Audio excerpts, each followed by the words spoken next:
Hello and welcome guys. Today in this video I'm gonna show you how to change page orientation in Google Docs. So if you want to change orientation, just click on File, scroll down and click on Page Setup.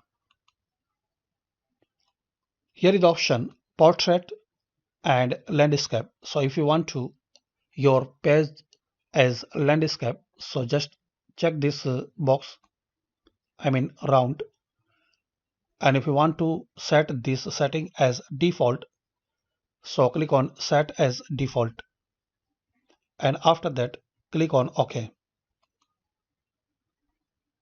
That's it. And if you want to change your mind and you want to portrait, so again go to File, click on Page Setup and click on Portrait and click on then OK. That's it.